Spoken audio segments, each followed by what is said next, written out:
नमस्कार, स्वागत है आपका एक बार फिर से हमारे YouTube चैनल पे। आज के इस वीडियो में हम राज्य व्यवस्था और शासन से संबंधित कुछ तथ्यों के बारे में डिस्कशन करेंगे। राज्य व्यवस्था और शासन से संबंधित कुछ करंट अफेयर्स के तथ्य होंगे, उनके बारे में डिस्कस करते हैं। तो चलिए शुरू करते हैं। तो चलिए बात करते हैं मिशन कर्मयोगी की, यानी मिशन कर्मयोगी के बारे में बात करते हैं।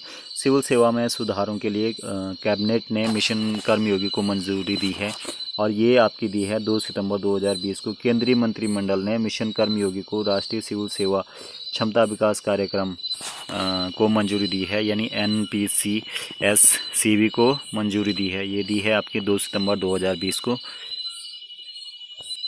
इसके उद्देश्य के बारे में अगर हम बात करें तो इसका जो उद्देश्य है वो है आपका मिशन कर्मयोगी उद्देश्य मानकीकृत प्रशिक्षण के साथ साझा संकाय सहयोगात्मक विभाग और संसाधनों को निर्मित करना है।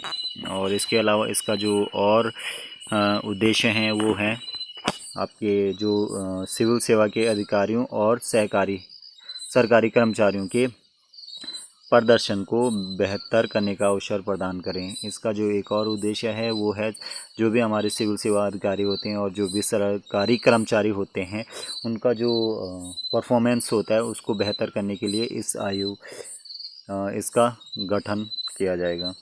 इसके साथ भविष्य के लिए भारतीय सिविल सेवकों को अधिक रचनात्मक, उनको अधिक क्रिएटिव, कल्पनाशील, सक्रिय और पेशेवर, प्रगतिशील, ऊर्जावान, सक्षम और पारदर्शी प्रौद्योगिकी सक्षम बनाकर तैयार करना है। यानी इसका जो एक और उद्देश्य है, एक और जो मोटो है वो है कि जो भी फ्यूचर में जो भी हमारे सिविल सेवक होंगे उनका अधिक से अधिक रचनात्मक, कल्पनाशील, सक्रिय और पेशेवर, प्रगतिशील, ऊर्जावान, सक्षम, पारदर्शी और प्रौद्योगिकी सक्षम बनाकर तैयार करना है।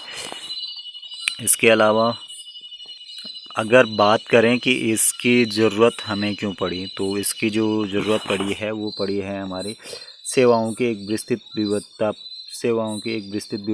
प्रदान करने में, कल्याणकारी कार्यक्रमों को लागू करने और मूलभूत शासन कार्यों को करने में सिविल सेवा की क्षमता एक महत्वपूर्ण भूमिका निभाती है। इसलिए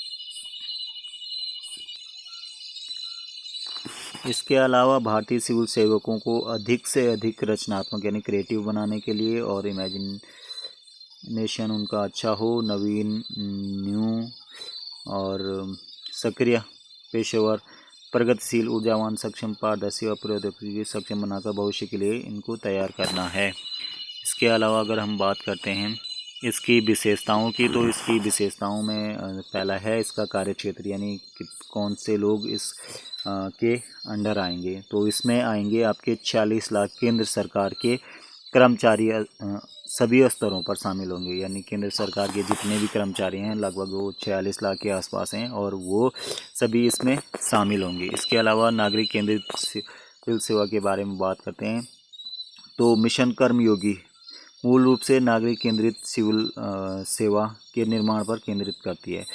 यानी जो कर्मयोगी मिशन है इसका जो मूल रूप से ये है कि जो आपका सिविल सेवा होगी वो नागरिक केंद्रित होगी, जो कि आर्थिक और विकास और लोक निर्माण पर केंद्रित है, जो लोक कल्याण के लिए अनुकूल सेवाएं बनाने और वितरित करने में सक्षम हो।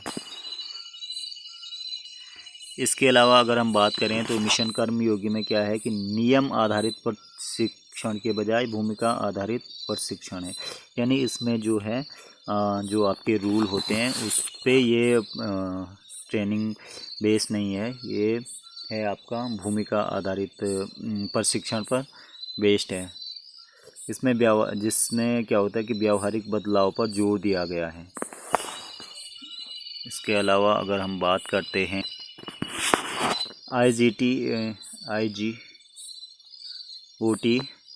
कर्मयोगी मंच, एकीकृत सरकारी ऑनलाइन प्रशिक्षण IGT कर्मयोगी मंच स्थापित करके मिशन कर्मयोगी कार्यक्रम को विस्तृत किया जाएगा। यानी इसका जो उद्देश्य है वो यही है कि मिशन कर्मयोगी कार्यक्रम को इससे वितरित किया जाएगा। इसके अलावा IGT कर्मयोगी मंच के सभी उपयोगकर्ताओं के प्रदर्शन मूल्यांकन के लिए एक उपयुक्त निगरानी और मूल्यांकन ढांचा भी तैयार किया जाएगा, ताकि एक विस्तृत रूपरेखा तैयार करके उनका आकलन किया जा सके।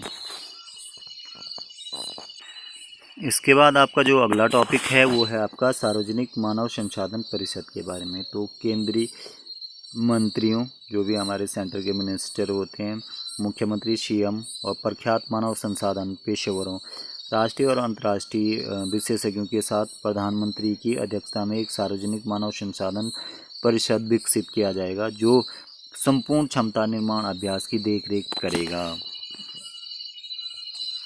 और जो क्षमता निर्माण आयोग है आपका और प्रशिक्षण मानकों के सामंजस्य स्थापित करने, साझा संकाय और संसाधन बनाने और सभी केंद्रीय प्रशिक्षण संस्थानों, जो भी सेंटर के वो होते हैं आपके प्रशिक्षण संस्थान, इंस्टीट्यूशन होते हैं, जो ट्रेनिंग इंस्टीट्यूशन होते हैं, उन पर पर्यवेक्षी भूमिका निभाने के लिए क्षमता निर्माण आयोग नामक एक विशेषज्ञ निकाय को स्थापित किया जाएगा। इसका आयोग सिविल सेवा रिपोर्ट की जो भी सिविल सेवा की जो भी रिपोर्ट होगी, वार्षिक की स्थिति जो भी होगी उसकी, वो आयोग क्या करेगा, सार्वजनिक रूप से जारी करेगा। महत्व की अगर हम इसके बात करें तो सरकार के मानव संसाधन में सुधार, जो भी सरकार के मानव संसाधन होते हैं उसमें सुधार होगा। यह आमतौर पर सरकार के मानव संसाधन प्रबंधन प्रथाओं में सुधार करेगा और सिविल सेवकों की क्षमता बढ़ाने के लिए, ठीक है। इसके अलावा अत्याधुनिक सिविल सेवकों की क्षमता बढ़ाने के लिए अत्याधुनिक बुनियादी ढांचे का उपयोग करेगा। इसके बाद अगला जो है मौजूदा प्रभाव का मुकाबला करना।